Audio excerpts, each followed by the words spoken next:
안녕하세요. 나무아카데미입니다. 저희는 내신 대비 및 모의고사 대비 국어학습 자료를 제공하는 문제은행 사이트입니다.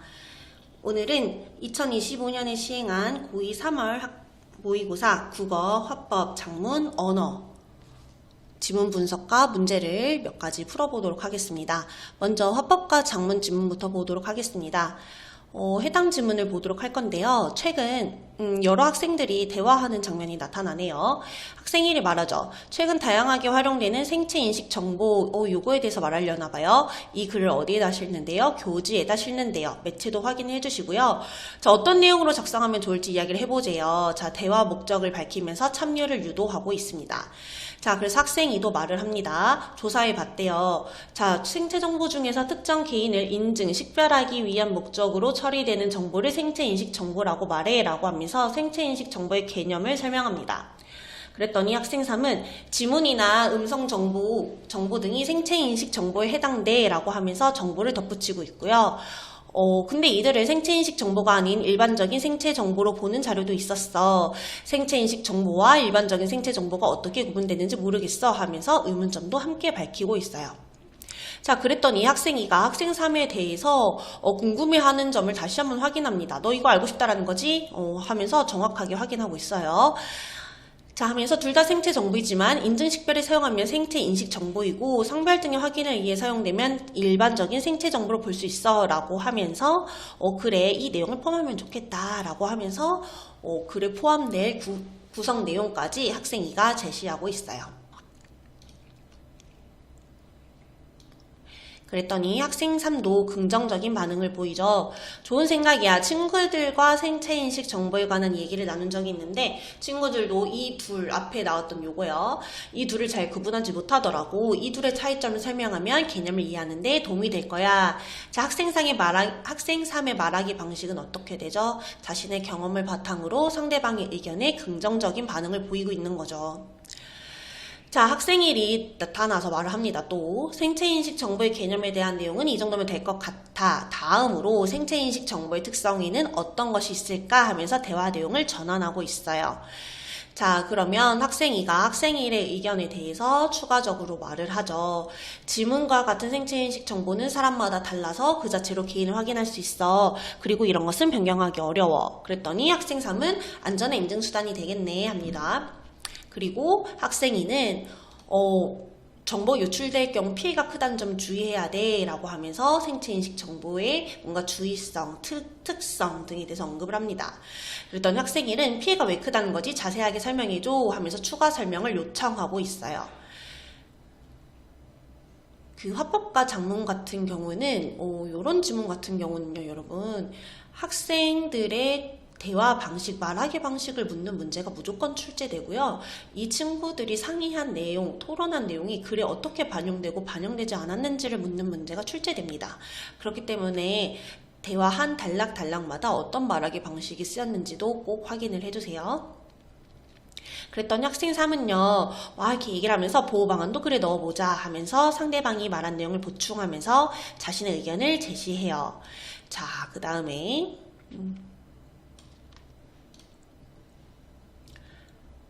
자, 생체인식 정보가 유출되더라도 이 정보를 알아볼 수 없게 암호화해서 저장하는 것도 필요해 하면서 추가 내용도 덧붙이고요. 생체인식 정보를 암호화하면 유출되더라도 위변조로 인한 피해를 방지할 수 있을 거야 하면서 기대 효과도 언급하고 있습니다. 자, 학생 2는요. 자, 그런데 하면서 정보 주체인 이용자의 노력도 필요하지 않을까 하면서 자신의 의견을 질문 형식을 활용해서 추가로 제시하고 있어요. 자, 그래서 학생이 지금까지 대한 내용을 정리해서 초고 작성할 테니 검토해줘. 우리 앞으로 더 이야기해보자 합니다. 그리고 이 학생이 쓴 초고가 바로 요게 된 거겠죠. 그쵸? 자, 그래서 아까 말했다시피 학생들의 대화가 이 나 지문에 어디에 반영이 되었고 반영되지 않았는지를 확인하는 것이 좋습니다. 요런 부분들 있잖아요, 여러분. 이런 부분 같은 경우는 학생이의 첫 번째, 두 번째 발언 내용을 바탕으로 했다. 요 내용이요. 이런 것들. 그 다음에 이런 부분들은 학생 2의 네 번째 발언 내용이 반영된 거죠. 네, 이런 것들을 확인해줘야 돼요. 자, 그러면 저희 이 지문에 해당하는 문제를 풀어보도록 하겠습니다. 자, 기출변형 문제를 풀어보도록 하겠습니다. 자, 3번 문제 풀어보도록 할게요. 여러분 화면 크기상 지문이 다 화면에 담기지 않아서 우리 학생분들이 가지고 있는 시험지를 바탕으로 풀어주시면 되겠습니다. 가의 대화 내용이 나에 반영된 영상으로 적절하지 않은 것을 한번 풀어보세요. 영상을 잠시 멈추고 문제를 풀어보시길 바랍니다.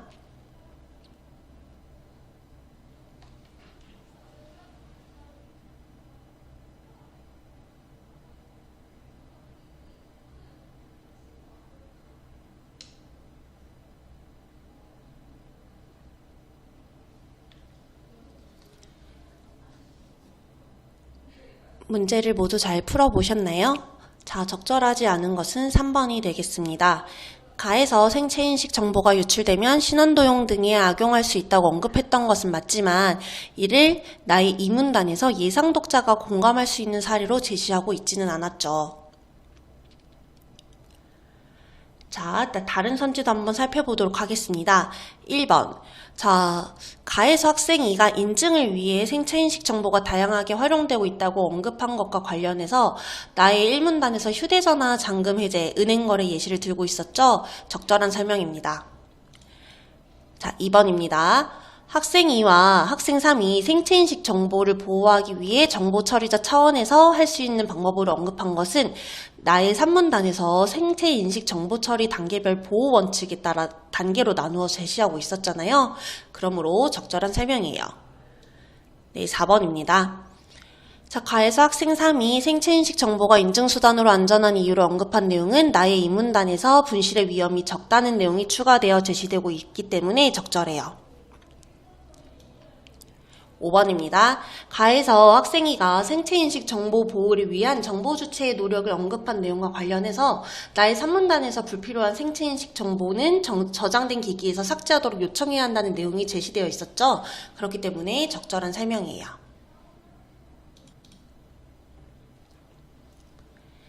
자, 이번엔 언어 문제를 풀어보도록 하겠습니다. 4번 문제를 풀어보도록 하겠습니다. 보기에 A씨에 들어갈 내용을 바르게 짝지은 것은 아까처럼 영상을 잠시 멈추고 꼼꼼하게 문제를 풀어보도록 합니다.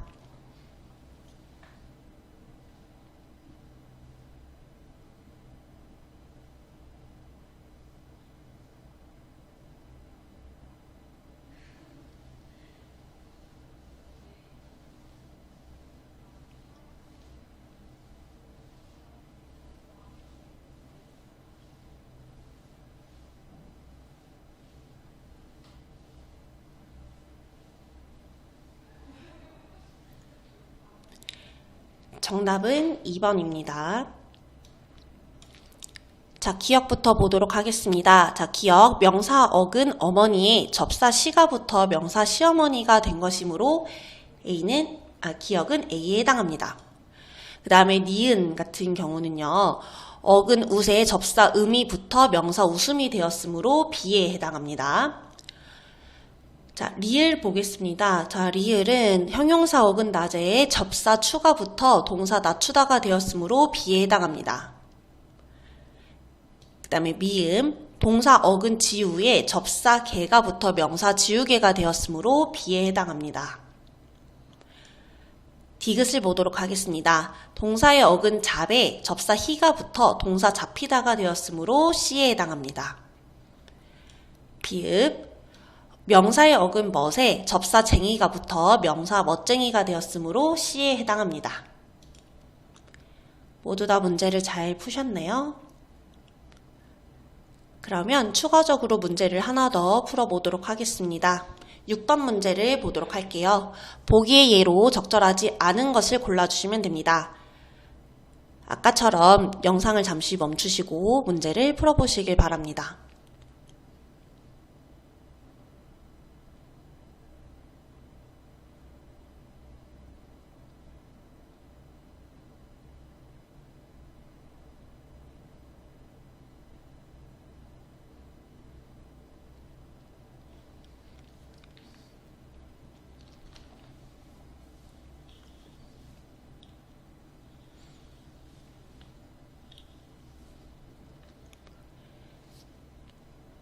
문제를 잘 풀어보셨나요? 적절하지 않은 것은 몇 번으로 고르셨나요?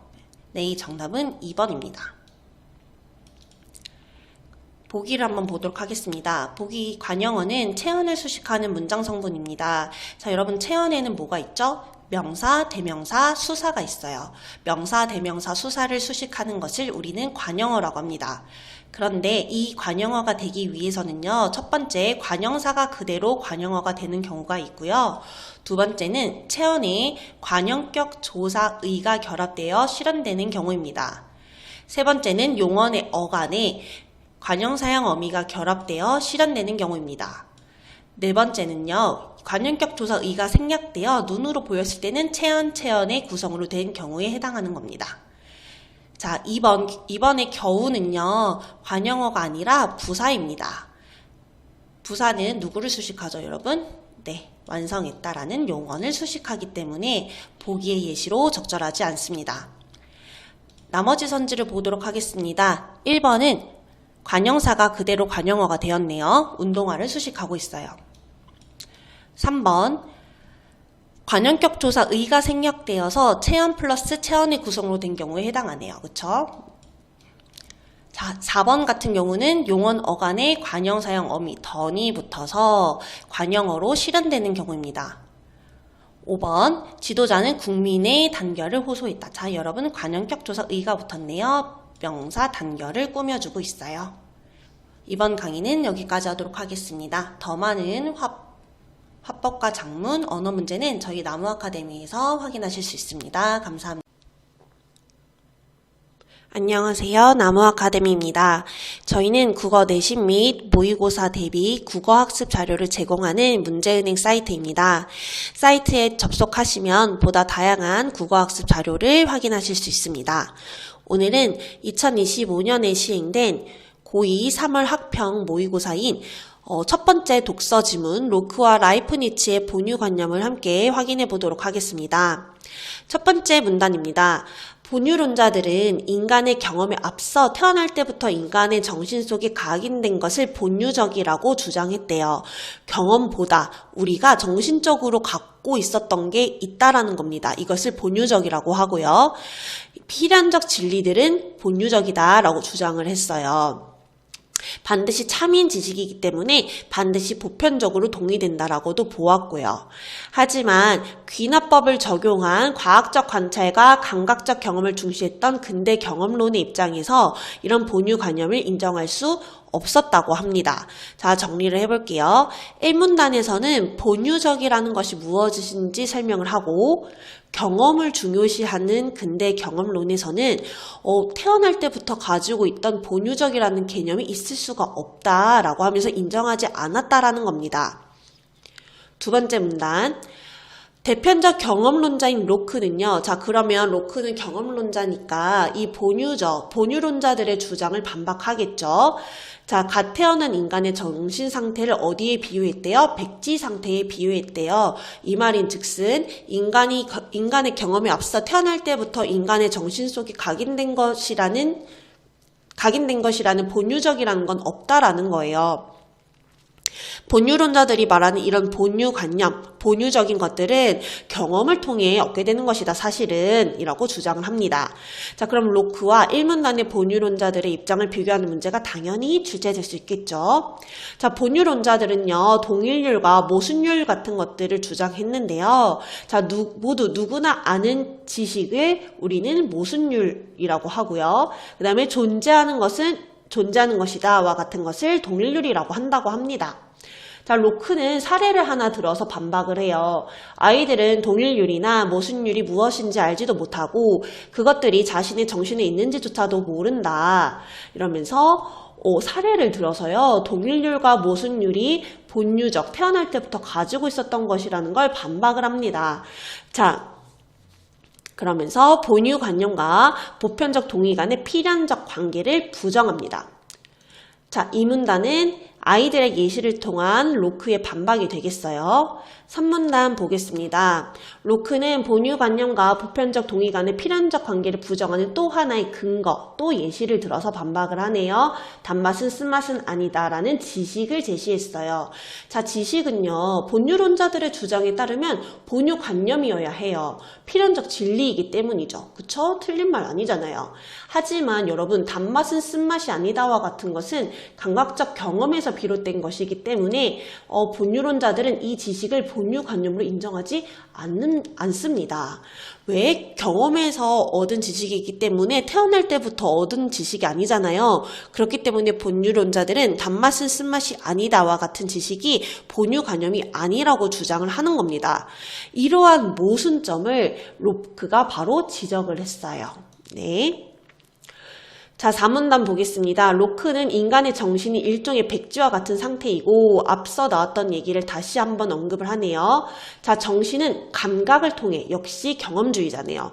달다 쓰다와 같은 개별적이고 특수한 관념을 받아들인다 라고 보았습니다. 그리고 그는 이 관념들, 경험을 통해서 얻은 이런 지식들을 말하는 거겠죠. 일부 관념들에 대한 추상작용을 통해 개별 관념들을 일반화하는 이해하게 된다라고 생각했습니다. 그는 동일률이나 모순율과 같은 필연적 진리들은 이러한 과정, 이런 경험을 통해서 얻은 이런 것들을 일반화하는 과정을 반복적으로 거치면서 알게 되는 것이라고 주장했어요. 자, 그러면 그의 주장에 따르면 지식의 기원은 뭐겠어요? 경험이다. 지식의 원천이다. 경험이. 본유론자들이 말하는 본유관념은 본유적, 태어나기 전부터 알고 있었던 게 아니라 경험을 통해서 얻어진 필연적인 진리다라고 주장하는 겁니다. 그럼 우리가 알고 있는 필연적 진리, 일반화된 지식조차 경험적 과정을 통해 습득된 것이다 라고 로크가 주장하고 있는 거예요. 자, 그러면 나 문단도 한번 보도록 하겠습니다. 합리론의 입장에 있었던 라이프니츠는 본유관념을 부정한 로크, 우리 앞문단에서 본 그 내용이네요. 그 내용을 반박하면서 자, 본유관념을 인식하고 이해한 사람은 누구나 보편적으로 동의한다고 보면서도 본유관념과 보편적 동의 사이의 필연적 관계는 인정하지 않았대요. 자, 여러분, 기존 본유론과의 차이점이 있네요. 동일률이나 모순율이 무엇인지 알지 못하는 어린이들이 존재하기 때문이었다. 자, 이유도 제시가 됐습니다. 자, 이 사례, 어린이들의 사례는요, 동일률이나 모순율의 본유적임이 보편적으로 동의된다는 것은 증명될 수 없음을 나타내는 것이었다. 자, 이 부분은 로크에 대한 의견을 일부 인정한다고 볼 수 있겠네요. 라이프니츠는 아이들이 동일률이나 모순율을 자각하지 못한 것일 뿐이라고 하면서 동일률이나 모순율을 자각한 모든 사람은 두 지식이 본유적이라고 동의하는 것은 자명하다. 요건 또 차이점이네요. 아이들은 모르는 건 맞다. 이 부분에 대해서 로크에 대해서 나도 동의해. 하지만 자각하지 못한 것일 뿐 자각만 하면 이 동일률이나 모순율을 본유적이라고 동의할 거야 라고 라이프니츠가 이야기하는 거예요. 이런 입장에 따르면 본유적 동의가 본유관념의 존재에 대한 직접적인 근거는 될 수 없지만 본유관념의 존재에 대한 간접적 증거는 될 수 있는 것이었다. 자, 왜 간접적 증거라고 하겠어요? 자각이라는 과정을 매개로 간접적으로 본유관념의 존재를 증명할 수 있기 때문입니다. 두 번째 문단 볼게요. 자, 보편적 동의에 대한 라이프니츠의 입장은 본유관념이 존재한다는 명확한 논증이 될 수 없었다. 왜요? 간접적 증거였잖아요. 하지만 라이프니츠는 지식 획득에 대한 로크의 주장이 가지는 한계를 통해서 본유관념이 존재한다는 것을 주장했대요. 자, 필연적 진리와 사실적 진리를 제시합니다. 지식에 대한 그의 주장에 따르면 필리적 진리는 반드시 참인 명제이기 때문에 누구의 동의 여부와 상관없이 참인 명제라고 합니다. 자, 그러면 이 라이프니츠는 본유론자잖아요. 그럼 그의 입장에 따르면 본유관념은 어떻겠어요? 무조건 필연적 진리겠죠. 그럼 본유관념으로부터 추론해낸 지식도 필연적 진리가 되겠죠. 자, 필연성이 없고 우연적으로 참인 명제며 우연적. 왜요? 태어나기 전부터 가지고 있었으니까요. 개별적이고 특수한 명제가 되겠죠. 라이프니츠는 로크가 언급한 필연적 진리는 귀납적 일반화에 따른 지식으로 보았다. 귀납적 일반화는 필연적으로 참을 보증할 수 없기 때문에 왜겠어요? 일반화에 벗어나는 개별 사례가 존재할 가능성이 없기 때문이죠.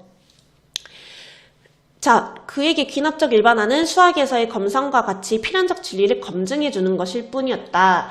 그에게 본유관념은 경험적으로 주어질 수 없고 이성에 의해 발견되고 이해되는 것이었다. 라고 하면서 본유관념에 대해서 주장합니다. 이런 라이프니츠의 입장에서 볼 때 본유관념은 내재적으로 인간의 정신에 존재하는 것이었다. 왜요? 이미 가지고 태어난 관념이기 때문이겠죠. 이는 그의 핵심적 이론인 단자론과 연결되었다고 하는데요.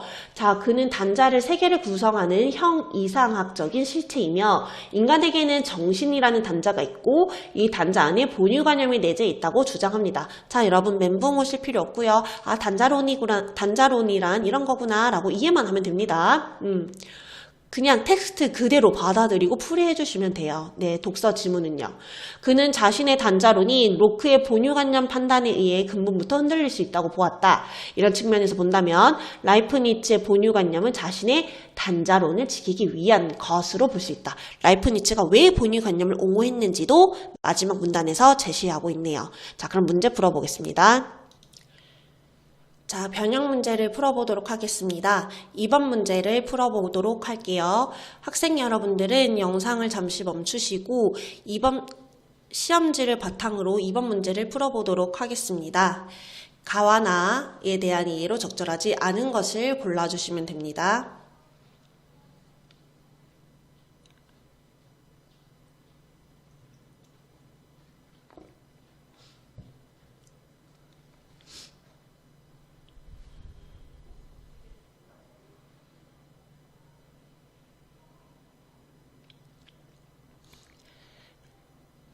네, 여러분 정답은 바로 4번입니다. 라이프니츠는 보편적 동의가 있어야 본유관념이 존재한다고 주장했다가 적절하지 않은 설명입니다.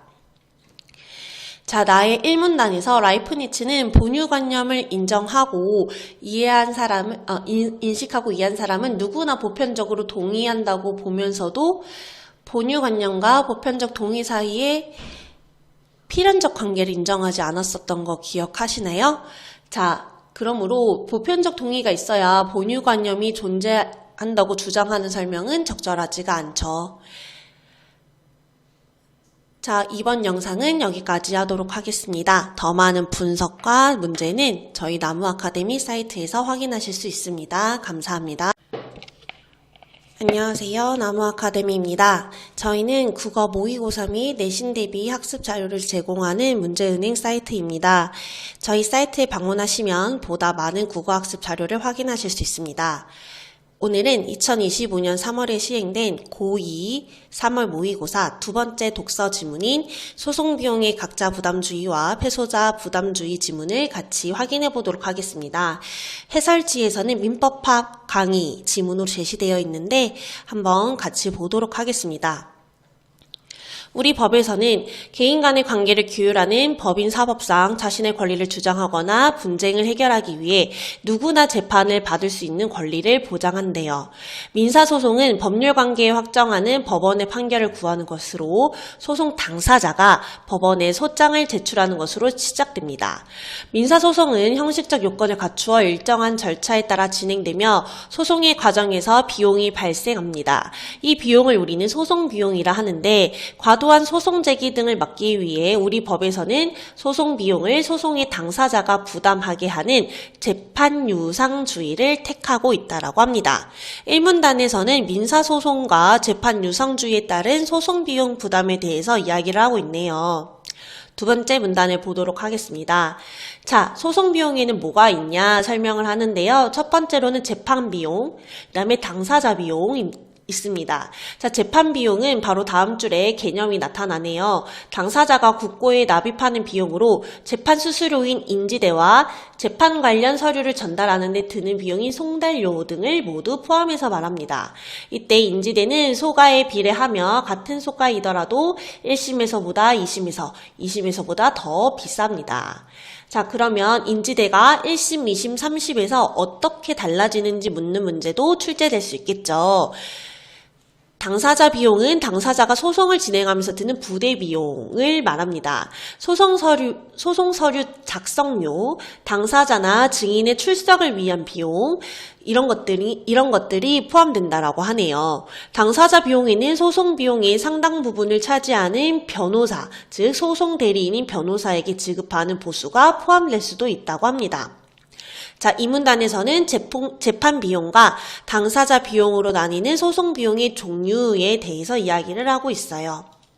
자, 3문단 보겠습니다. 자, 3문단은요, 소송 비용은 소송 당사자 양측이 부담할 수도 있고요, 패소한 당사자가 부담할 수도 있는데, 각자 부담주의는 변호사 비용을 비롯한 소송 비용을 소송 당사자 양측이 각자 부담하는 것을 말해요.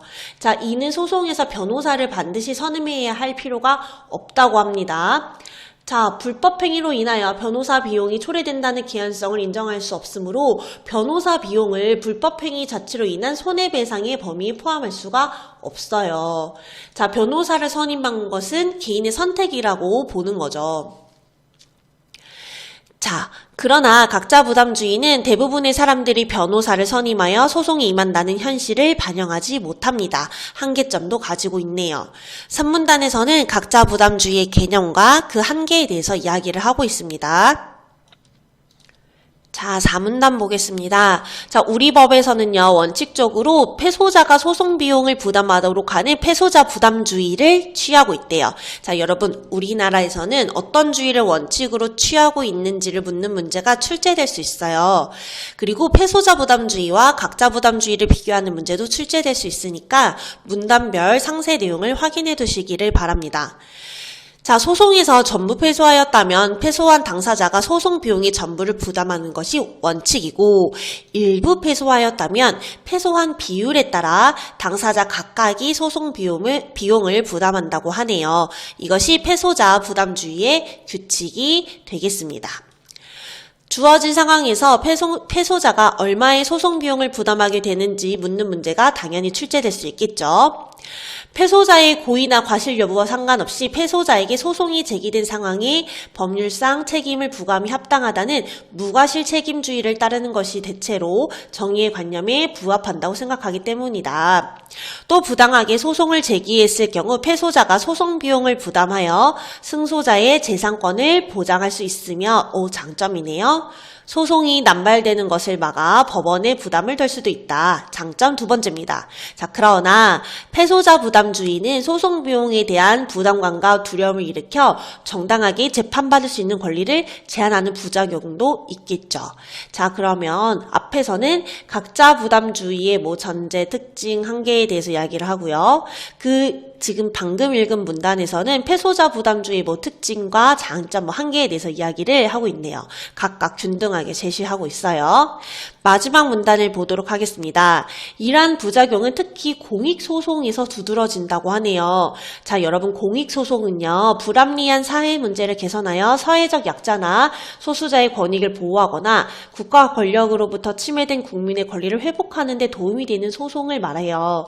자, 불특정 다수를 피해에서 구제하려는 목적, 공익소송을 제기한 당사자가 승소할 경우 그 이익이 사회 전체로 돌아간다는 점. 하지만 패소할 경우에는 소송을 제기한 당사자가 경제적 부담을 지게 된다고 합니다. 그러면 정리를 해보겠습니다. 승소할 경우 다수가 이익을 얻을 수 있지만 패소할 경우는요, 소송 당사자만 소송 비용을 부담하게 되는 위험이 있다라는 거예요. 이런 공익소송의 특징을 묻는 문제가 세부 내용 일치 문제로 출제될 수 있겠죠. 따라서 공익소송에서 패소자 부담주의는 공익활동 자체를 위축시키는 문제까지 일으킬 우려가 있습니다. 왜요? 소송 비용의 부담 때문에요. 지면 내가 다 감수해야 되잖아요. 그쵸? 이런 단점도 있네요.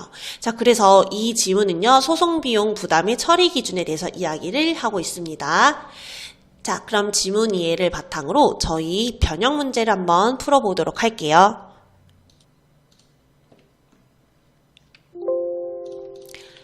네, 여러분. 자, 방금 읽었던 지문을 바탕으로 해당 독서 지문의 변형 문제를 풀어보도록 하겠습니다.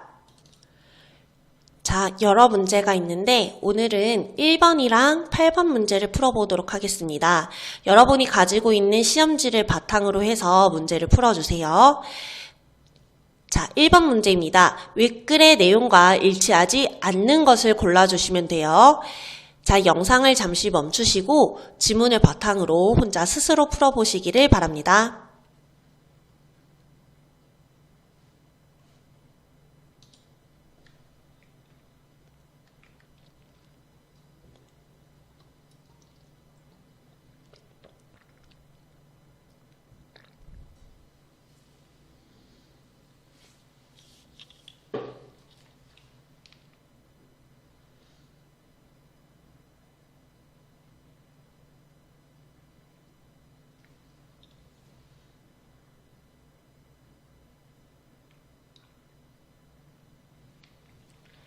네, 여러분 정답을 쉽게 찾으셨나요?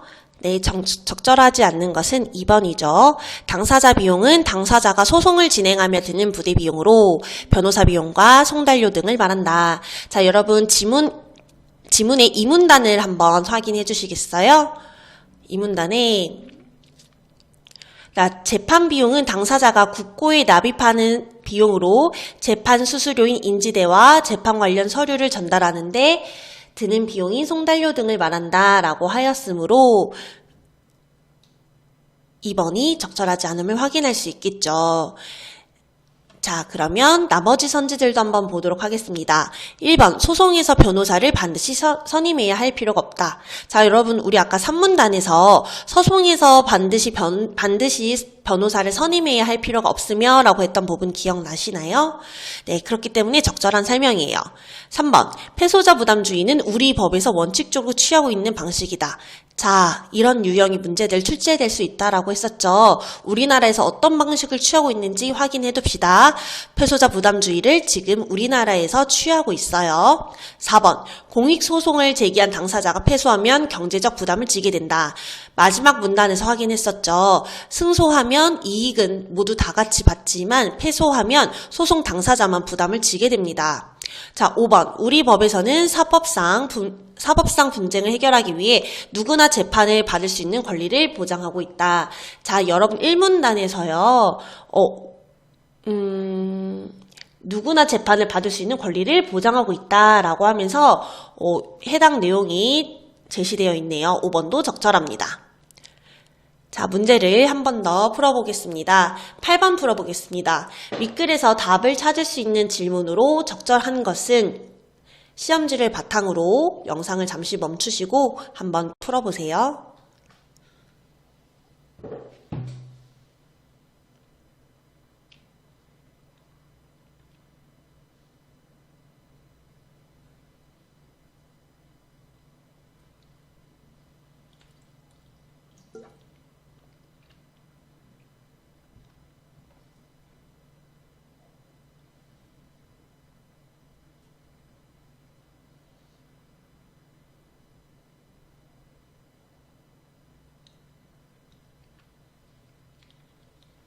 네, 여러분 문제 잘 푸셨네요.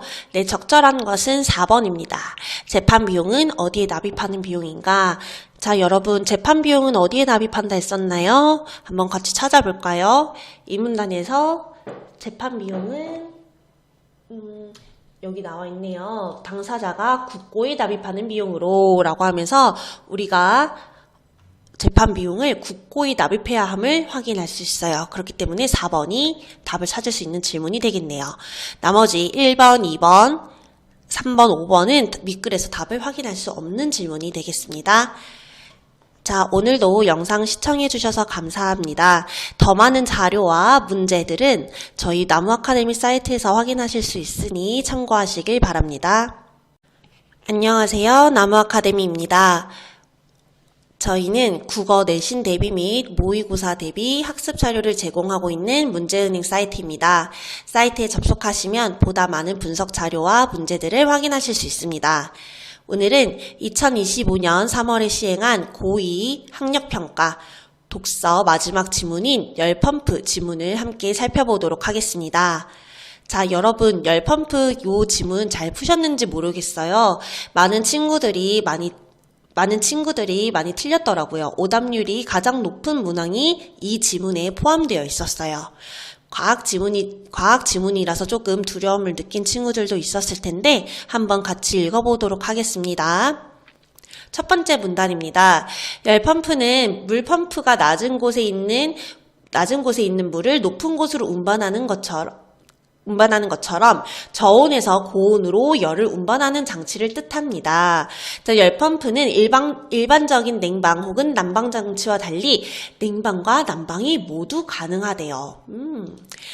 자, 이 문단. 열 펌프에서는 작동 유체인 냉매의 증발, 압축, 응축, 팽창으로 이루어진 순환 공정이 반복된다고 합니다. 자, 이 순환 공정을 냉매의 한 사이클이라 합니다. 자, 냉매가 증발기에 유입되면 냉매는 지열, 공장의 폐열 등 저온의 열원에서 증발기에 달려있는 열 교환기를 통해 열을 흡수하며 기체로 증발합니다. 냉매 기체는 압축기로 들어가서 압축됩니다. 이때 냉매 기체를 압축하려면 전기 에너지를 투입해야 돼요. 자, 냉매를 압축하는데 필요한 에너지가 전기 에너지라는 거 알아두세요. 냉매 기체가 압축되면 매우 높은 온도와 큰 압력을 갖게 되는데요. 이후에 이 냉매는 응축기로 유입되어 응축기에 달려있는 열 교환기를 통해 고온의 열원인 실내로 열을 방출하고요. 자, 이게 바로 열 펌프가 실내 난방을 하는 과정에 해당이 되겠죠. 기체였던 냉매는 액체가 됩니다. 자, 이때 실내로 방출된 열이 난방에 쓰인다. 응축기에 나온 냉매는 팽창 밸브를 지나면서 온도와 압력이 낮아져 처음에 증발기로 들어갔던 에너지와 동일한 양의 에너지를 갖고 다시 증발기로 들어갑니다. 이와 같은 일련의 순환 공정이 열 펌프에서 냉매의 한 사이클이다. 자, 여러분, 이 문단을 정확하게 이해해야 합니다. 열 펌프의 작동 과정과 냉매 순환 공정에 대해서 이야기를 하고 있기 때문에 어떤 사이클을 돌고 있고 각 사이클에서 무슨 과정이 발생하는지를 확인해 두어야 돼요. 증발, 압축, 응축, 팽창 이런 사이클이 반복되고 있는 거고 각 과정에서 어떤 에너지가 발생하며 어떤 결과물이 만들어지는지도 꼭 확인을 해두세요. 자, 3문단입니다. 열 펌프에 설치되어 있는 역전 밸브는 냉매 흐름 방향을 역으로 바꿀 수 있다. 이때 난방 목적으로 쓰였던 응축기가 증발기로 이때는 작동하고요. 증발기가 응축기의 역할을 한다고 합니다. 자, 앞에 나왔던 과정을 반대로 진행을 하네요.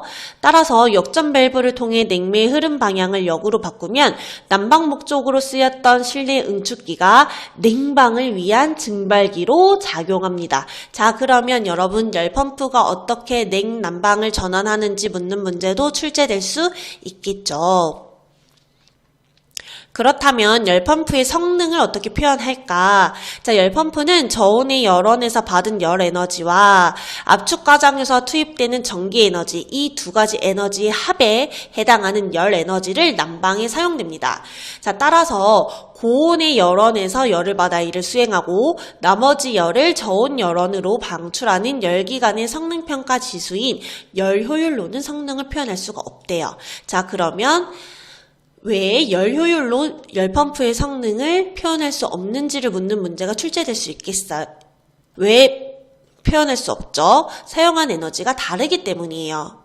자, 열기관의 열 효율은 열기관의 고온의 열원에서 받은 열의 양 대비 수행한 일입니다. 이와 달리 열 펌프는 성적계수라는 성능평가 지수를 대신 사용한다고 합니다. 자, 그 다음 문단 보도록 할게요. 5문단입니다. 열 펌프의 성적계수는 고온 열원의 열을 방출하는 부분인 고온부의 성적계수와 저온 열원에서 열을 흡수하는 부분인 저온부의 성적계수 두 가지가 함께 사용된다고 합니다. 자, 이 콥 H는 압축기에 투입된 전기 에너지당 고온의 열원으로 전달된 열의 양이다. 자, 반면 콥 C는 압축기에 투입된 전기 에너지당 저온의 열원에서 열 펌프로 전달된 열의 양이다.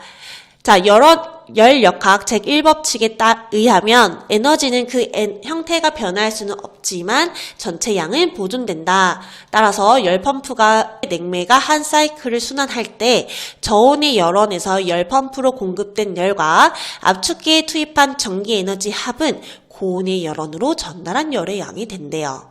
자, 이러한 관계식에서 양변을 투입된 전기 에너지의 양으로 나누면 콥 H는 콥 C의 1을 더한 값. 여러분 이런 관계식 꼭 옆에 따로 적어 두셔야 합니다. 실전에서 문제를 풀 때 지문에서 찾기에는 너무 시간이 임박해요. 따로 적어두는 게 좋아요. 메모해 두시는 습관을 들이세요.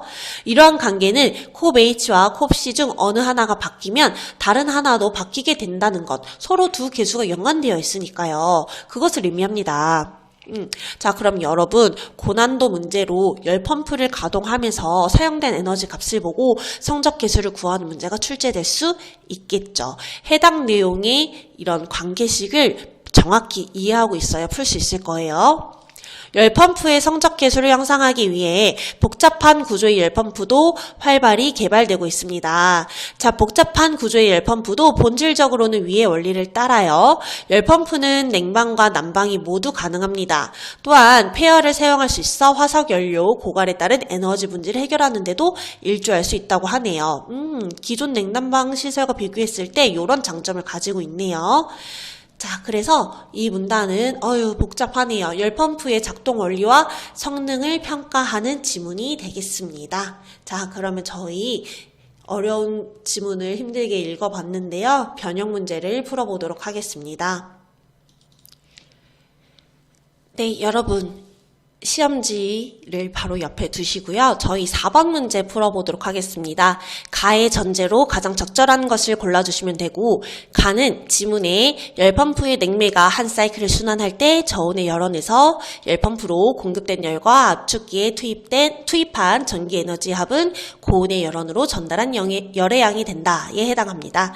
자, 영상을 잠시 멈추시고 4번 문제 풀어보세요.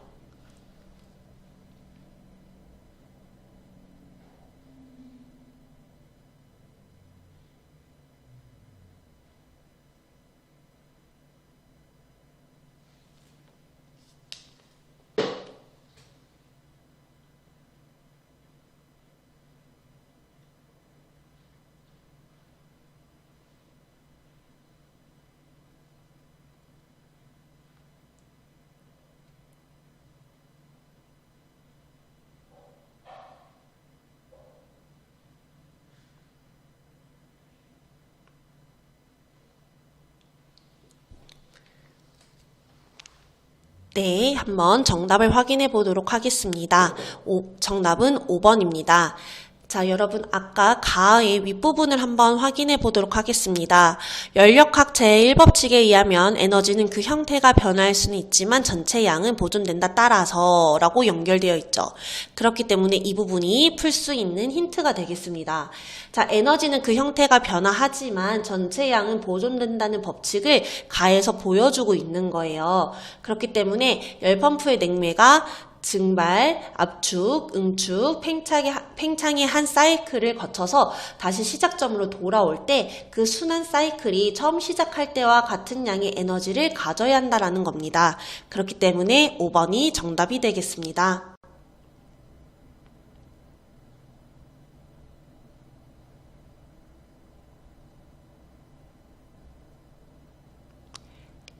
적절하지 않은 선지도 한번 살펴보도록 하겠습니다.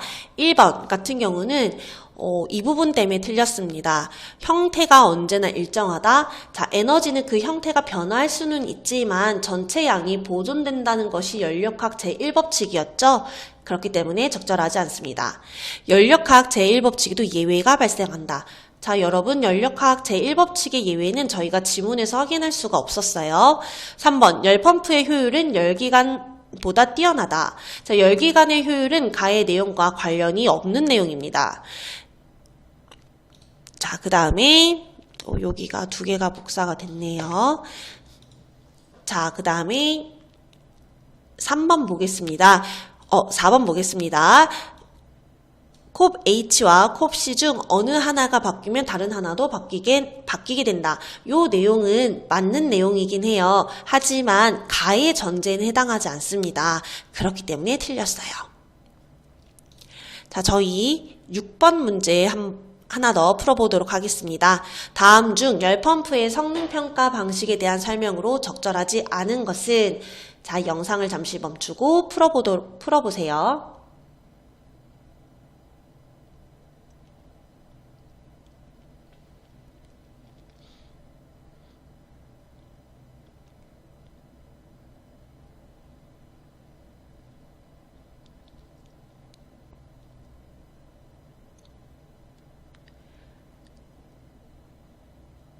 네, 여러분, 정답은 2번입니다. 자, 저희 오문단에서 성적 계수는 압축기에 투입된 전기 에너지당 전달된 열의 양을 나타내는 지수였죠? 자, 그런데 이는 어때요? 성적 계수를 열 펌프가 수행한 일과 고온 열원으로 전달된 열의 비율로 서술하고 있습니다. 적절하지 않죠?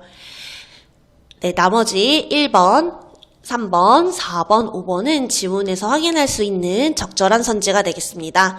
자, 오늘 강의는 여기서 마무리하도록 하겠습니다. 더 많은 자료와 문제는 저희 나무아카데미 사이트에서 확인하실 수 있습니다. 감사합니다. 안녕하세요. 나무아카데미입니다.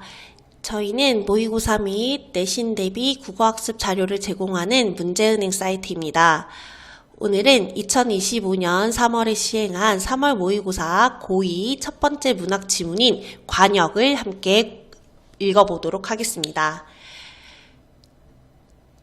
자, 다음날 오후도 석주호라는 인물이 제시되어 석주호 검사는 청을 넣자마자 포를 끌고 북호정으로 올라갑니다. 자, 지문을 다 읽어보셨을 텐데 석주호는 왜 북호정으로 갔었죠? 네, 노인에게 활을 쏘는 것을 배우기 위해서 찾아갔습니다. 하지만 노인은요, 활을 골라놓지 않았어요. 석주호가 찾아올 줄 몰랐거든요.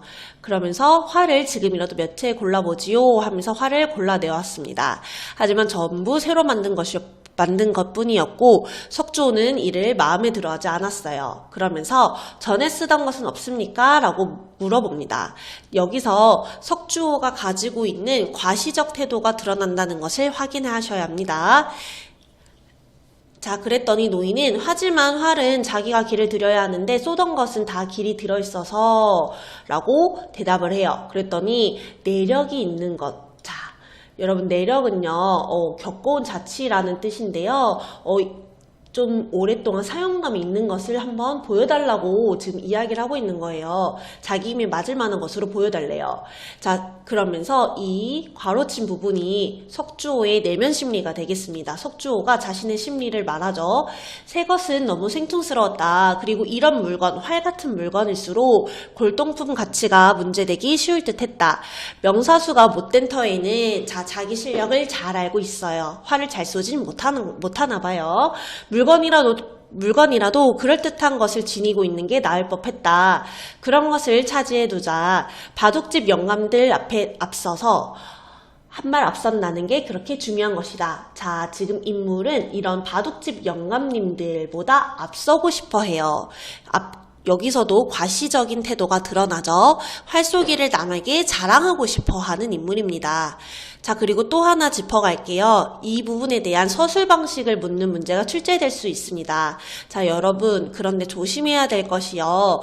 석주호의 내면 심리가 나온다라고 해서 서술자가 석주호고 나 1인칭 주인공 시점이다라고 생각하시면 안 됩니다. 석주호라고 지칭을 하고 있으므로 일단 서술자는 3인칭이고요. 인물의 내면을 상세하게 심층적으로 제시하는 것으로 보아 전지적 작가 시점인데 이 부분에 대해서는 석주호의 시각에서 심리를 제시하고 있는 것이에요. 자, 그렇기 때문에 이렇게 특정 인물의 시점에서 서술함으로써 얻을 수 있는 효과도 추가적으로 물어볼 수 있겠죠. 우리는 인물의 심리를 심층적으로 알 수 있게 됩니다. 자, 그러면서 노인이 활을 하나 더 빌려주는데요.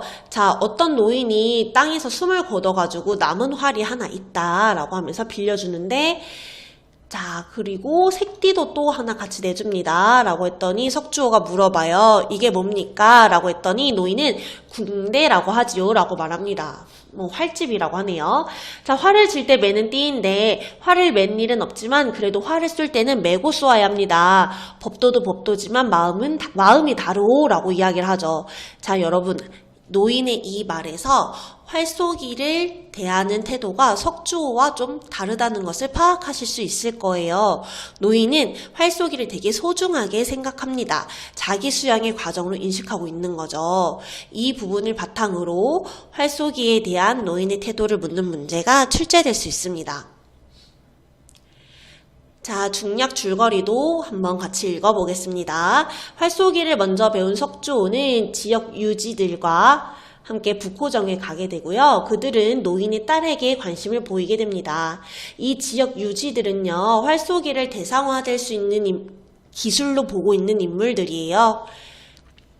자, 노인은요, 활을 쏘고 활을 만들어서 그걸로 밥 먹고 사는 인물인가 봐요. 여는 사람과 다르다고 평가를 합니다. 더군다나 딸아이까지 활을 쏜다는데 라고 하면서 지역 유지들은 이야기를 하고 있어요. 그러면서 그 딸의 활솜씨도 한번 보자고 덤벼듭니다. 자, 한번 보자, 구경 좀 해보자 라고 하는 것에서 이 사람들이 활쏘기를 구경거리, 남에게 과시할 수 있는 수단으로 생각하고 있다는 것을 저희는 짐작할 수 있겠죠. 자, 노인은 첫마디에 볼만한 게 못 된다고 거절했어요. 활쏘기를 흥미거리로 바라보는 그들의 태도를 거부하고 있는 거죠. 자, 말은 점잖겠지만 노인의 속눈썹은 가늘게 떨고 있었다고 합니다. 자, 노인의 심리가 간접적으로 제시되고 있는 부분인 거죠. 그들은 물러서지 않고 굳이 시범을 강청했습니다. 여러분, 강청하다는요, 무리하게 억지로 청한다는 의미예요. 자, 노인은 계속된 강청에 마침내 화가 나서 거절을 단호하게 했어요. 자, 하지만 그들 지역 유지들은요, 물러설 생각을 하지 않았습니다. 그 중에 양조장 영감이 가장 심했대요. 자, 여인의 시범에 관해서는 시종 입을 다물고만 있던 석주호는 그때 그들의 요구 속에서 묘한 희롱기를 느꼈다고 합니다. 자, 이 늙은 사내들 앞에 딸이 활을 쏘게 하는 것이 마치 큰 모욕이라도 당하는 일인 양 한사코 거절하는 노인의 태도가 더욱 그런 생각을 들게 만들었다고 해요. 자, 그러나 주호 역시 하루아침 딱 한 번밖에 구경하지 못한 여인의 활솜씨, 그 유려한 모습을 한 번 더 보고 싶은 욕망을 누를 수가 없었습니다. 자, 석주호도 보고 싶은 거예요. 그러면서 지역 유지들을 말리지 않고 있는 상황입니다. 자, 그는 자신이 북호정을 다니기 시작한 뒤로는 그 사람들의 새벽 활쏘기에 자리를 피해줘야 하리라는 생각 때문에 다시는 그것을 구경한 일이 없었던 것이다 라고 이야기를 합니다. 자, 여러분, 이 부분은 되게 중요해요. 해당 부분에서 짐작할 수 있는 석주호의 태도를 물을 수 있는 문제가 출제될 수 있습니다. 자, 이 부분을 바탕으로 석주호가 활쏘기를 궁도로서도 존중했구나 라고 이해를 할 수가 있어요. 자, 그러면 석주호는 여러분, 활쏘기를 궁도로서 존중하는 태도와 그 다음에 남에게 과시하고 싶은 수단으로 생각하는 태도, 두 가지 태도를 가진 양면적인 인물이라는 것을 이해하셔야 돼요. 자, 아름다운 것은 충분히 자랑되어야 한다. 그리고 칭찬받고 사랑받아야 한다. 저 늙은 사내들이 어떤 동기로 그것을 요구하든 적어도 궁도의 바른 이해를 가지고자 하는 이 석주호는 그럴 권리가 있다. 자, 서술자가 다시 한번 석주호의 입장에서 내면을 서술합니다. 자, 노인은 거절하지만요. 자, 어쩔 수 없다면 다음날 새벽으로 때를 잡자고 하지만 자, 석주호는 노인보다 더 엄숙하고 법정에서처럼 고압적인 목소리로 지금 당장 보여달라고 다시 한번 강청하죠. 결국 여인은 나와서 활을 쏘게 됩니다. 그리고 이 석주호와 지역 유지들은 모두 만족해서 북호정을 내려갔어요. 자, 노인은 이날 밤 저녁을 들지 않았으며 여인도 어두운 부엌에 쭈그려 앉은 채 말이 없었대요. 소년만 여전히 여느 때처럼 숟갈질을 했었고요. 자, 노인은 상처받은 짐승처럼 낮은 신음소리를 냈고요. 자, 그것이 그들에게 깊은 상처를 준 어떤 사건이었다 해도 아무도 그 깊은 곳은 알 수 없었다. 자, 그리고 실상 그런 식의 사건은 이 세상 어디에나 미만해 있는 건지도 모른다. 사실 북호정 사람들도 그렇게 생각하고 넘겨버린 듯 했다. 그리고 다음날 새벽에도 여전히 노인은 비슷한 태도로 활쏘기를 살펴주었어요.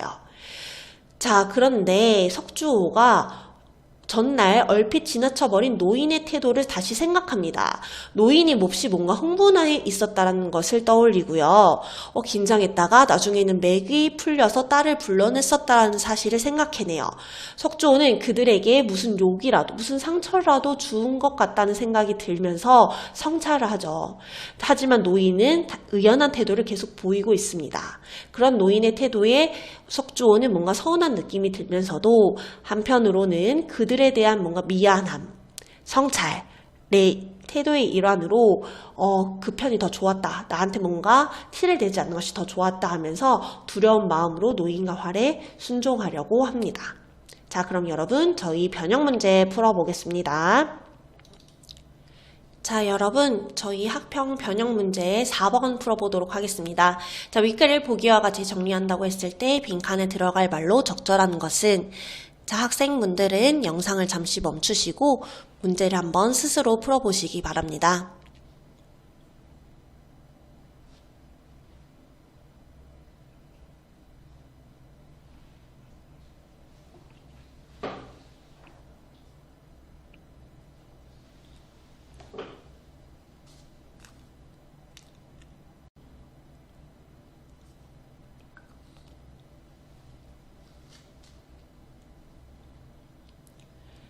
자, 여러분 정답은 2번입니다.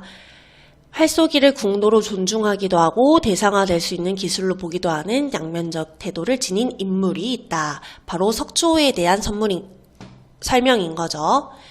자, 관역에는 활쏘기를 대하는 인물들의 다양한 태도가 나타난다. 자기 수양의 과정을 통해 내면의 완성을 추구하는 궁도로 활쏘기를 바라보는 인물, 노인을 말하는 거죠.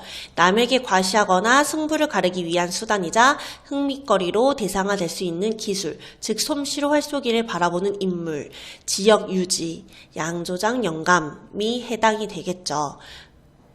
그리고 2번은 앞서 말했듯이 석조에 대한 설명입니다. 석조는 활쏘기를 궁도로 존중하기도 하고 한편으로는 남에게 자랑하는 것, 대상화될 수 있는 것으로 바라보는 양면적인 시각을 가진 인물이에요.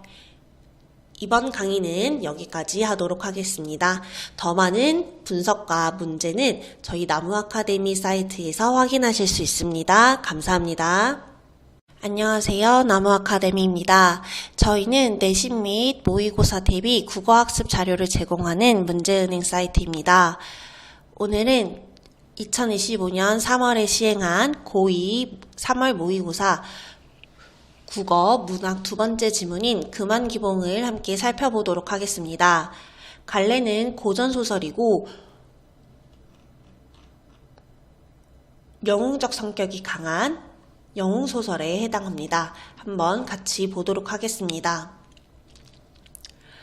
자, 여러 신하들이 나와 살펴보니 두 글의 문체가 찬란하고, 자, 여러분들은 이 지문을 다 읽어서 아시겠지만 여기서 말한 두 글은 주인공인 이제 장선빈과 김희경의 글이 되겠죠. 문체가 찬란하고 주제가 뛰어나 어느 것이 높거나 낮지 않은 한 쌍의 주옥 같고 비단 같은 문장이었다. 자, 여러분 주옥 같고 비단 같은 문장, 되게 미사어구가 많이 붙는 화려하고 과정적인 표현을 확인할 수가 있어요. 그렇기 때문에 선지에서 담백하고 소박한 표현을 사용했다라고 하면 적절하지 않은 설명으로 골라주셔야 합니다. 자, 두 글은 실로 고학 없으니 두 모두를 불러 폐하 앞에서 비교한 후 결정하는 것이 좋을 듯 하옵니다. 임금이 옳게 여겨 이름을 부르게 하니 하나는 하남 벽도촌 김희경, 장선빈과 장례를 약속한 인물이죠. 다른 하나는 장자영이었다. 자, 장선민은 이영의 권유로 과거를 보러 왔다가 마음속으로 결심했습니다. 내가 4년 동안 남자의 옷을 입고 세상을 살았으니, 자, 여러분 주인공의 성별은 무엇이었죠? 네, 여성이었어요. 사람들은 모두 나를 남자로 알고 있다. 자, 남장 모티프가 드러나는 부분입니다. 남성 중심의 봉건사회 속에서 여성 주인공이 자신의 능력을 발휘하기 위해 어쩔 수 없이 한 선택인 거죠. 당시 시대적 상황을 고려했었을 때 아마 남장을 한 것이 최선의 선택이었을 것입니다. 남장 모티프는 고전소설에서 흔히 찾아볼 수 있는데요. 특강에 수록된 정진사전, 천수석은 남성이 여성으로 변장하는 부분도 나타나고요. 홍계월전 같은 작품들은 남장 모티프를 활용한 대표적인 작품이죠. 다른 작품들과 연계되어서 출제될 수 있습니다. 자, 그런데 아버님은 말리 먼 곳에서 원통함을 품고 돌아가셨으나 그 원을 풀어줄 사람이 없다. 내가 비록 여자이나 만약에 장원급제하면 위로는 아버님의 원통함을 씻어줄 수 있고 이름을 후세에 전할 수 있으리니 한번 나아가 구경이나 해보리라. 개인적 성취와 가문의 문제 해결을 위해 장선빙은 남장을 하게 됩니다.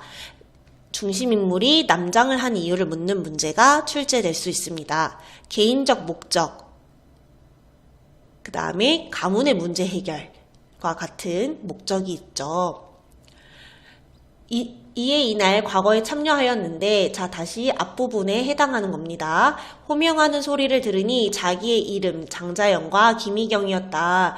김희경 또한 장자영의 아들이라는 말을 듣고 놀라 생각하였다.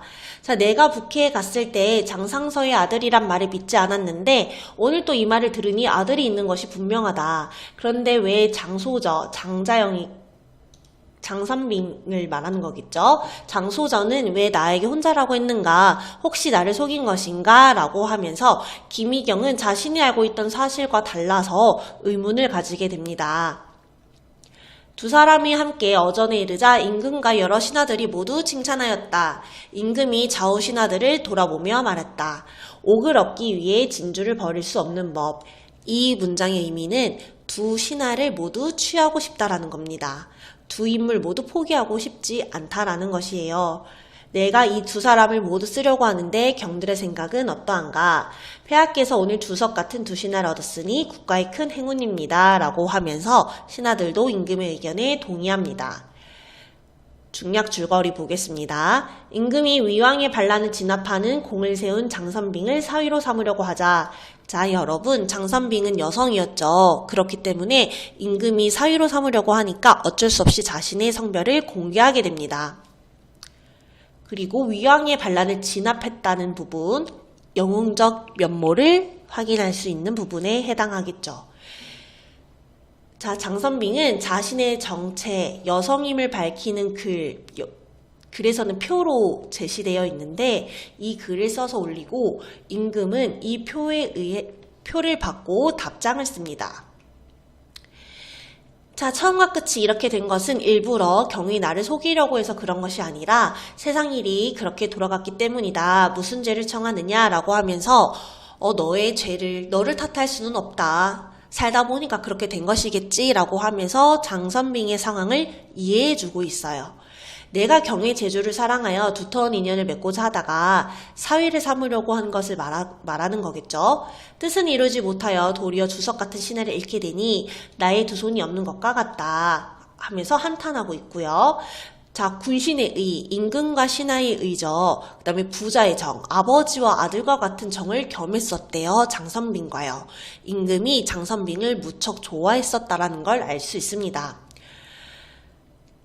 자, 표를 보니 군신의 정이 오늘부터 없어지리니 어찌 슬프지 않으리요. 임금은 슬퍼하고 있습니다. 경의 말이 옳지만 내가 경의 공, 너가 지금껏 나한테 우리나라에 세운 공을 저버리는 것 또한 덕이 없는 일이다 라고 하면서 장선빙이 가지고 있던 병부상서 자리는 여자에게 맞지 않아 거두지만, 자, 장선빙이 이룬 개인적 성취가 일부 환수되었어요. 모두 뺏어간 것은 아니고요. 태학사 자리는 그대로 둡니다. 자, 비록 벼슬에 나오지는 않더라도 매달 초하루 한 번씩 들어와 조회하도록 하라. 경은 나의 뜻을 저버리지 말라라고 하면서 벼슬을 그만두려는 장선빙에게 태학사 자리는 유지하게 합니다. 표의 내용을 물어본 문제가 출제될 수 있으니 표의 내용을 잘 확인하도록 하세요. 장선빙이 하는 수 없이 태학사의 관을 받아들고 집으로 사당으로 가서 여자로 돌아가리라는 뜻을 고하고 의복을 바꿔 입었다. 늠름했던 남자가 요조승려로 바뀌니 인물이 결국 어쩔 수 없이 사회적 관습에 얽매이는 모습이 나타납니다. 온 집안 사람이 이 광경을 보고 위로를 해주죠. 특히 시비였던 설랑과 영춘이 위로를 해줍니다. 이날 임금이 장선빙의 행동거지를 사랑하여 여러 신하들에게 표를 보이며 모든 이야기를 밝혔습니다. 마침 조정에 있던 김희경, 우리 남주죠. 이 표를 보고는 가슴이 철렁하여 어찌할 줄 모르고 기운이 빠져 멍하니 있다가 지금 너무 당황스러운 거예요. 김희경은 표를 찾아 소매에 놓고 집으로 돌아와서 자기의 아버지인 김정에게 이야기를 합니다. 표를 꺼내 펼치며 장선빙의 일을 자세히 이야기 고하자 김정이 표를 보고는 놀라고 감탄하며 말합니다. 기이하고 기이하도다. 여자의 행동이 어찌 그리 장려할 수 있단 말이냐.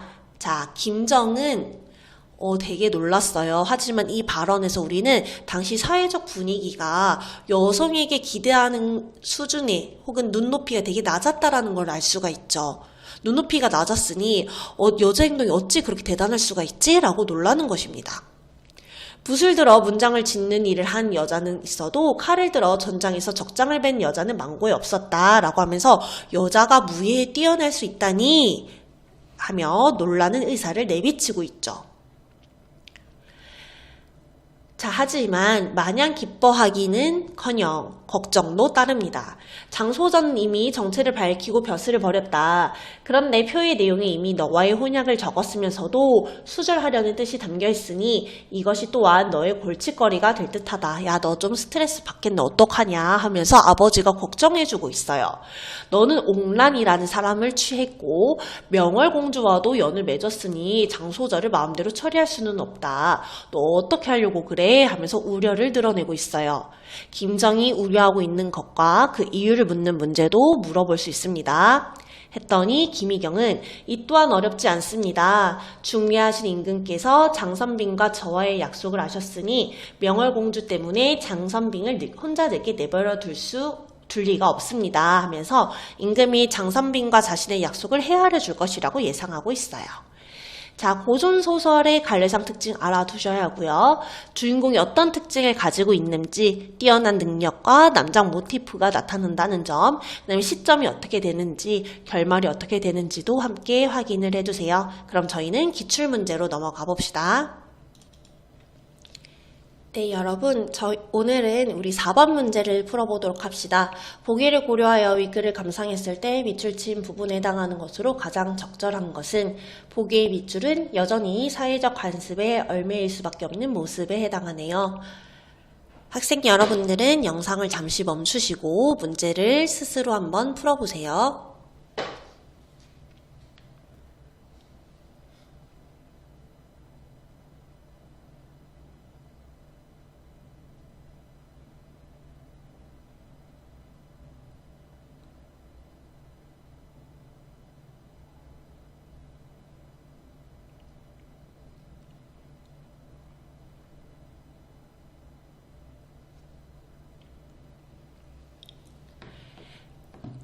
정답은 2번입니다. 장선빙은 임금에게 자신의 성별을 속인 죄를 청하며 자신의 지위를 내려놓겠다고 했었죠. 이는 뛰어난 능력을 지니고 있음에도 불구하고 여성에게 강요되는 사회적 관습에 얽매이는 모습이라고 할 수 있겠습니다. 이번 강의는 여기서 마무리하도록 하겠습니다. 더 많은 문제와 자료는 저희 나무아카데미 홈페이지에서 확인하실 수 있습니다. 영상 시청해주셔서 감사합니다. 안녕하세요. 나무아카데미입니다.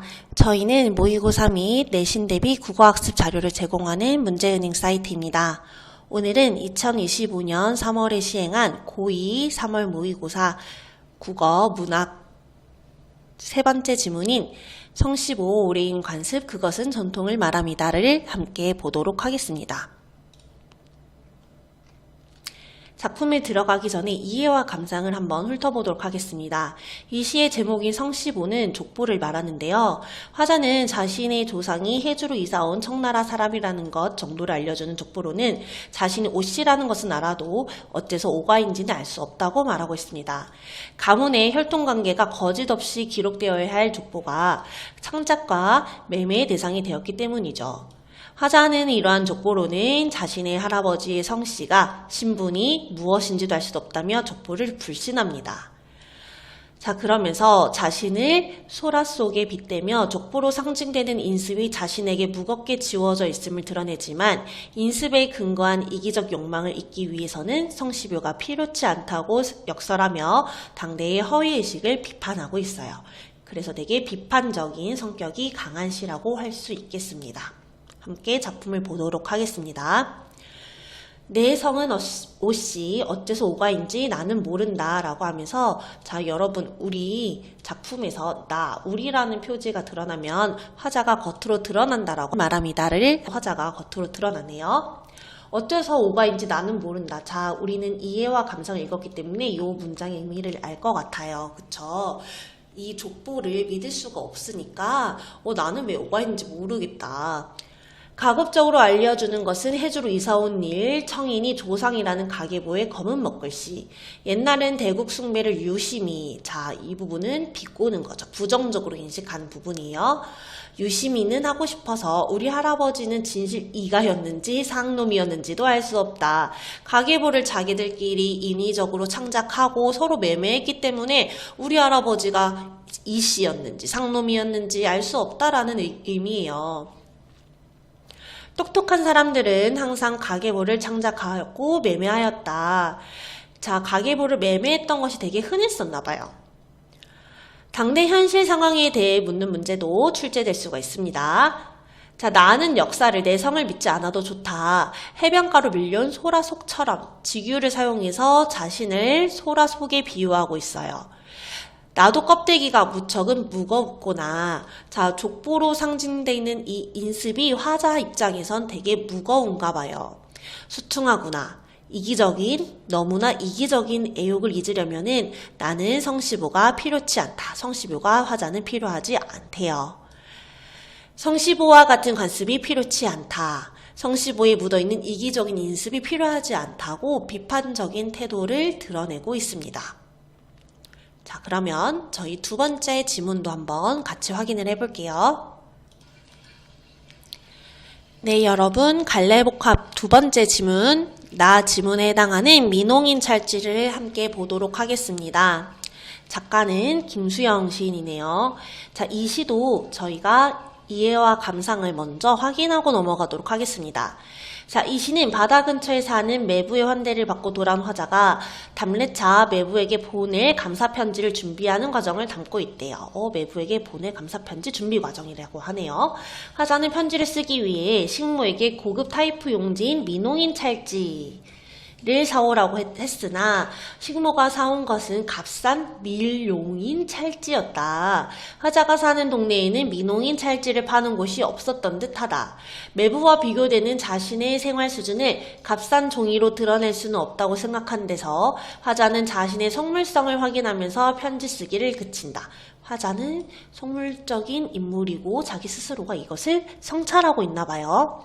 이어 값싼 종이를 사올 수밖에 없었던 식모를 단호하게 부르는 자신의 목소리를 통해 또 한 번 화자는 자신의 부정적인 모습을 성찰합니다.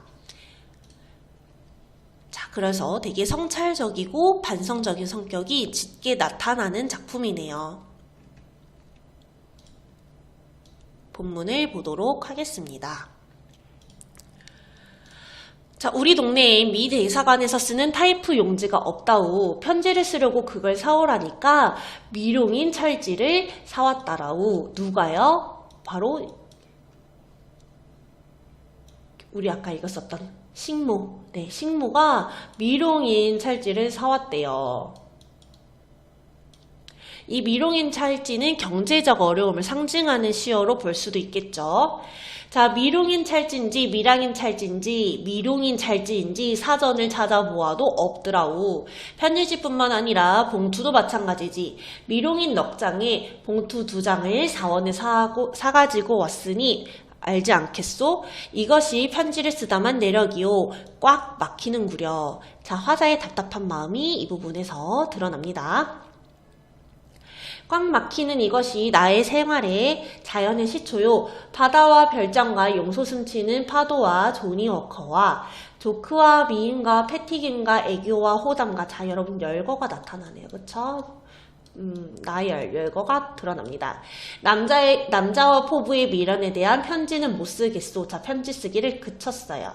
매부 돌아오는 길에 처창에서 내다본 중앙선의 복선공사에 동원된 갈대보다도 더 약한 소년들과 부녀자들의 노동의 참경에 대한 편지도 못 쓰겠소.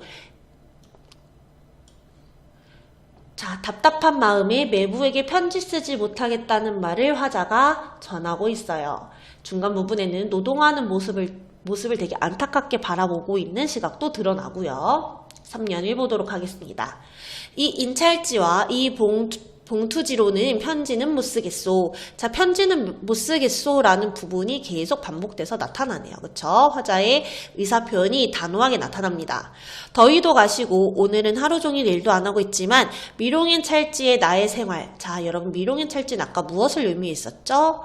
아까 경제적 어려움을 의미한다 했었어요. 이런 경제적 어려움을 당신한테 보일 수는 없다라는 거예요. 저의 가난한 생활 모습을 보이고 싶지 않은가 봐요. 이제는 편지를 안 해도 한 거나 다름없고 나는 조금도 미안하지 않소. 매부의 태상 같은 친절과 친절의 압력에 대해서 미안하지 않소. 자, 이제는 못 쓰겠소에서 미안하지 않소로 바뀌었습니다. 미안하지 않소를 계속 반복하고 있네요. 자, 그리고 여기서 느끼는 친절과 친절의 압력의 의미는 무엇일까요? 매부와의 추억에서 화자가 느끼는 부담감을 나타낸다라고 해석을 해볼 수가 있겠습니다. 매부의 태상 같은 친절이라고 했으니까요. 당신이 사준 북어와 오징어와 2등차표와 경포대의 선물과 도리스 위스키와 라스베리 잼에 대해서 미안하지 않소. 당신의 모든 행복과 우리들의 바닷가의 행복의 모든 추억에 대해서 미안하지 않소. 살아있던 시간에 대해서 미안하지 않소. 라고 하면서 마저 보겠습니다. 나와 나의 아내와 우리 집에 온 가옥의 무게를 다 합해서 밀양에서 온 식모의 소박한 원앙까지를 다 합해서 미안하지 않소. 다만 식모를 부르는 소리가 좀 단호해졌을 뿐이요. 자, 미안하지만 또 식물을 단호하게 부르는 자기 자신한테 뭔가 반성을 느끼고 성찰하고 있는 겁니다. 미안할 정도로 좀 이러면서 자기 스스로를 부정적으로 여기고 성찰하고 있는 겁니다. 자신의 속물적 태도에 대해서 화자가 성찰하고 있는 태도가 계속해서 나타나네요. 저희 그러면 변형 문제를 풀어보도록 하겠습니다. 자, 그러면 두 작품과 관련된 변형 문제를 풀어보도록 하겠습니다. 먼저 1번 문제를 풀어보도록 할게요. 가와 나의 표현상 특징으로 가장 적절한 것은 갈래복합 지문은 두 작품의 공통점과 차이점을 중점적으로 확인해서 공부를 해야 된다라고 했었죠. 해당 질문을 한번 스스로 풀어봅시다. 영상을 잠시 멈추시고 풀어보세요.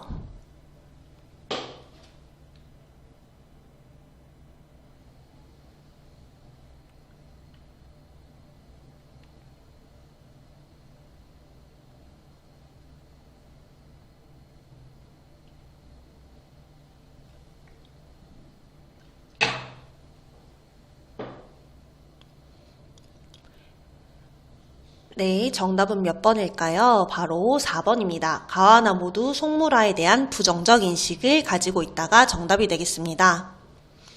가에서는 속물화된 대상을 비판적으로 바라보는 태도가 나타나며 나에서는 미롱인 찰지를 통해 자신의 속물성을 발견하며 이런 자신의 모습에 대해서 부정적인 인식이 나타났었죠. 그렇기 때문에 4번이 적절한 설명이라고 할 수 있겠습니다. 1번 같은 경우는 가는 현실에 대한 부정적 인식은 나타나나 반어법이 나타나지가 않죠. 그렇기 때문에 틀렸고요. 2번 같은 경우에는 가는 나와 달리 표면에 드러난 청자에게 말을 건네는 방식이라고 하고 있는데 표면에 드러난 청자에게 말을 거는 것은 나에서만 나타납니다. 자, 3번. 나는 가와 달리 화자의 외부에 존재하는 사물의 외향적인 특징에 빗대어 화자를 드러내고 있다. 자, 나에서는요, 사물의 외향적 특징에 빗대어 화자의 내면을 드러내는 부분은 나타나지 않죠. 5번. 가와 나 모두 점층적 인식의 고조. 자, 두 작품 모두 점층적 인식의 고조는 나타나지 않으며 화자가 처한 상황을 예찬하는 태도도 드러나지 않습니다. 이번 영상은 여기까지 하도록 하겠습니다. 더 많은 자료와 분석 문제는 저희 나무 아카데미 사이트에서 확인하실 수 있습니다. 감사합니다. 안녕하세요. 나무 아카데미입니다. 저희는 국어 내신 대비 및 모의고사 대비 학습 자료를 제공하고 있는 문제은행 사이트입니다. 사이트에 접속하시면 보다 다양한 국어 학습 자료를 제공받으실 수 있습니다. 오늘은 2025년 3월에 시행한 고2 모의고사 국어 문학 마지막 지문인 순환방언가와 천정기를 한번 함께 살펴보도록 하겠습니다.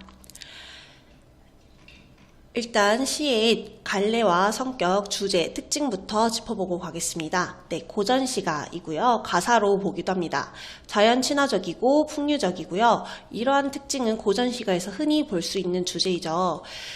자연 속에서 한가롭게 지내는 삶을 노래하고 있는 작품입니다. 서리법과 비유법을 확인할 수 있고요.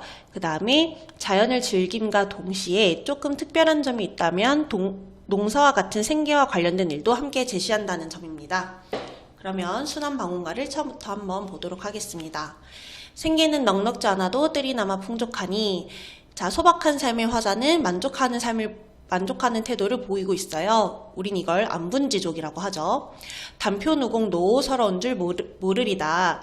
동창은 햇볕 따뜻하고 북쪽은 바람 온화하니, 지팡이 바삐 짚고 동쪽 언덕에 비겨서니, 금산은 버들 그림자요, 설색은 매화로다.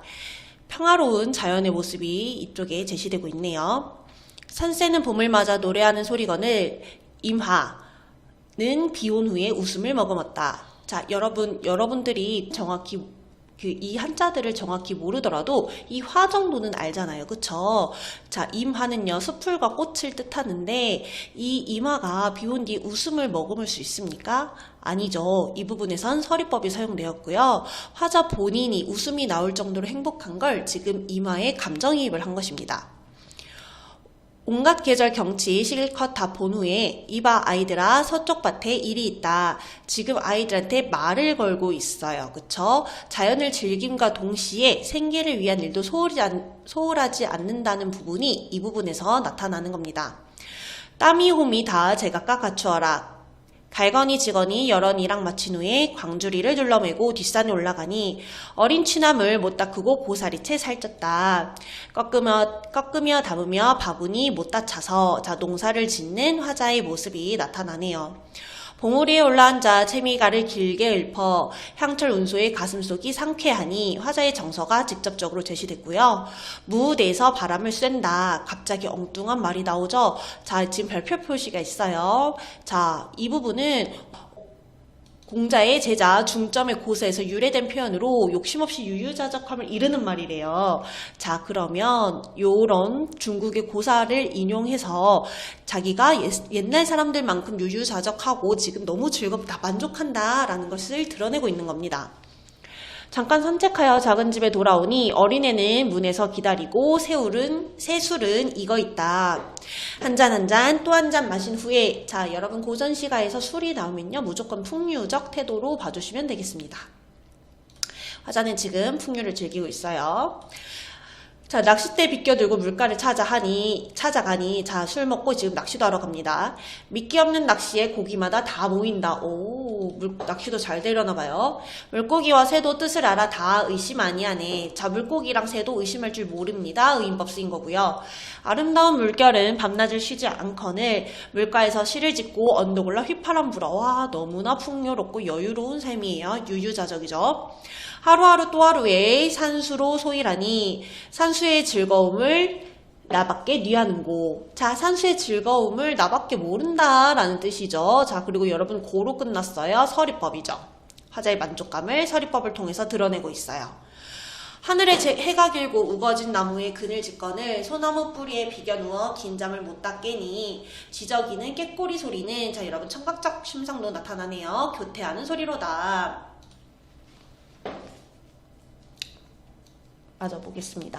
서늘한 기운이 교회에 들고 잔구름이 사방에서 거치니 하늘빛 물그림자 한 빛이 되어 있다. 흰 갈대 해치고 붉은 엽기 깔고 앉아. 자, 여러분, 여기 색채어가 나타나네요. 색채어는 뭔지 아시죠? 색깔 이름을 나타내는 걸 색채어라고 하고요. 흰, 붉은 해서 우리는 색채어로 확인할 수 있습니다. 시각적 심상이죠.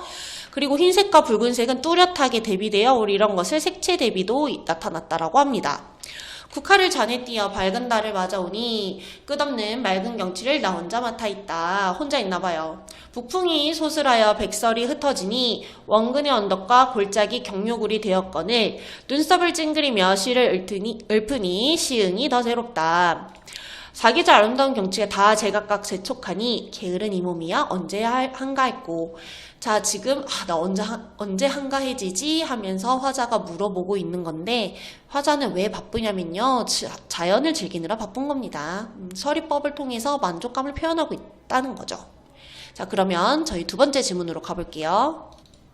자, 두 번째 지문인 천정기를 보도록 하겠습니다. 해당 작품은 고전 수필이고요. 네, 기에 해당합니다.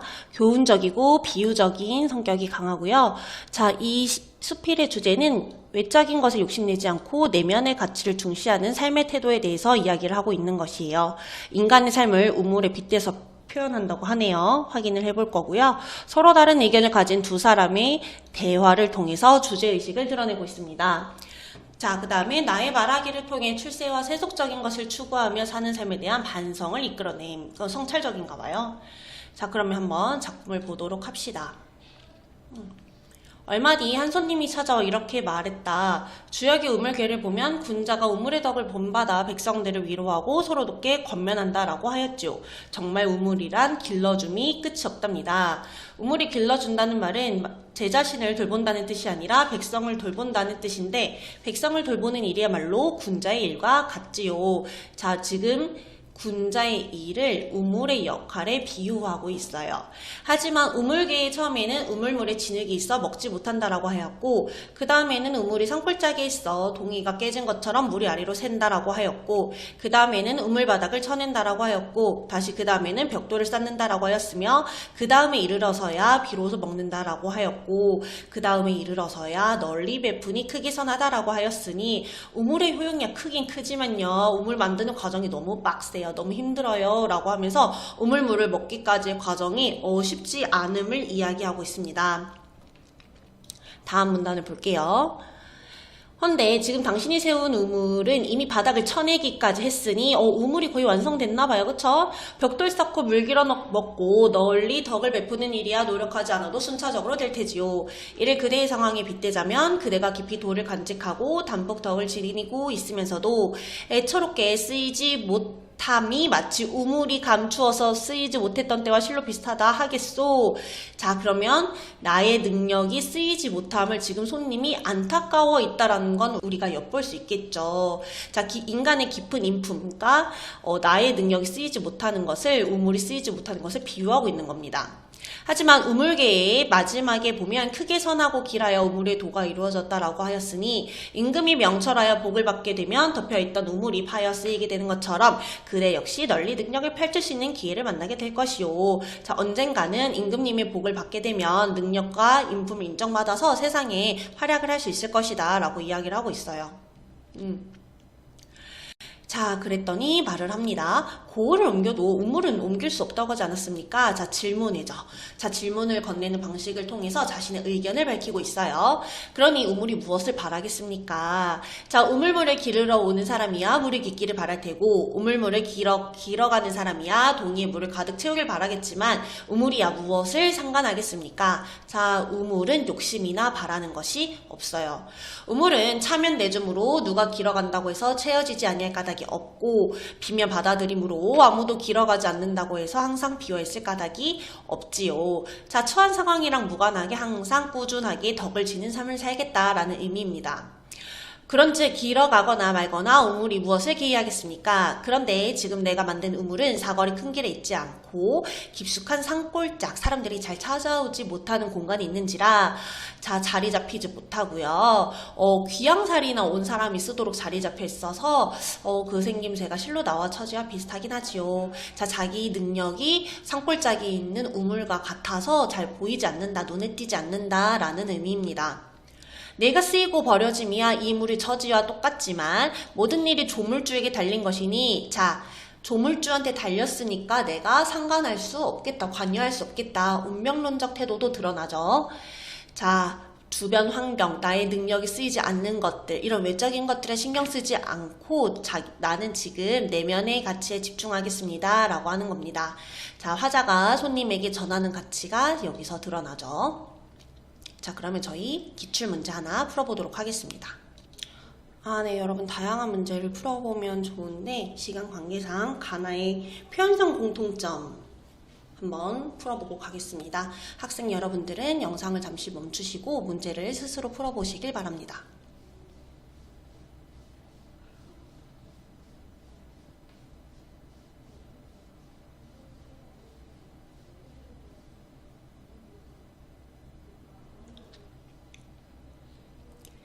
네, 정답은 5번입니다. 가의 산수의 즐거움은 나밖에 네 아는고라는 부분이 있었죠. 이 부분에 있네요. 나밖에 네 아는고, 나밖에 모른다. 그 다음에 나에도 저희가 서리적 표현을 아까 확인했었어요. 네, 이 부분에 있네요. 자, 그러니 우물이 무엇을 바라겠습니까? 이 부분도 서리적 표현이 사용되었죠. 그렇기 때문에 가나의 표현상의 공통점은 5번이 되겠습니다. 자, 이번 강의는 여기까지 하도록 하겠습니다. 시청해주셔서 감사합니다. 더 많은 문제는 나무 아카데미에서 확인하실 수 있습니다.